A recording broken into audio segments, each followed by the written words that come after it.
يا ترى جسمك فيه بكتيريا مفيدة أكتر من البكتيريا الضارة فصحتك كويسة وبتقدر تقاوم الأمراض اللي بتسببها البكتيريا الضارة؟ شكلك ما كنتش عارف إن جسمك فيه بكتيريا مفيدة، لكن الحقيقة إن جسمنا عبارة عن كتلة من الميكروبات.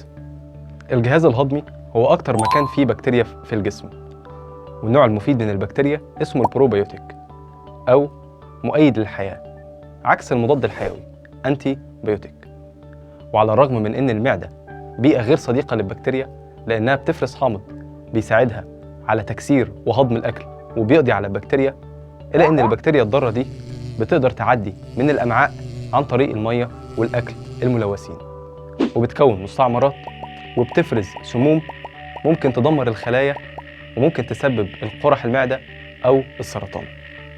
البروبيوتكس بقى أو البكتيريا النافعة بتقدر تعدي أولاً من الأملاح الصفراوية اللي بتفرزها المعدة وبتستقر في الأمعاء، وساعتها بتقدر تحارب البكتيريا الضارة عن طريق إفراز مضادات بتقضي عليها وبتطردها بره الجسم.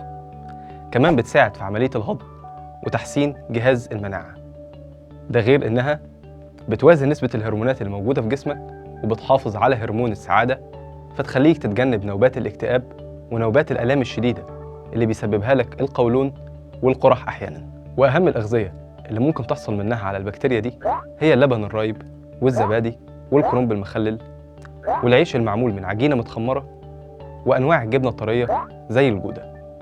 كمان العسل بيغذي البكتيريا المفيدة وبيزود إنتاجها بالفعل، علشان كده لازم تاكل عسل كتير. وحاول على قد ما تقدر تزود من الأكلات دي لو كنت عيان ولسه مخلص كورس مضاد حيوي، لأن المضادات الحيوية زي ما بتقضي على البكتيريا الضارة في جسمك للأسف بتقضي على البكتيريا النافعة، فعلشان كده لازم جسمك يعوض.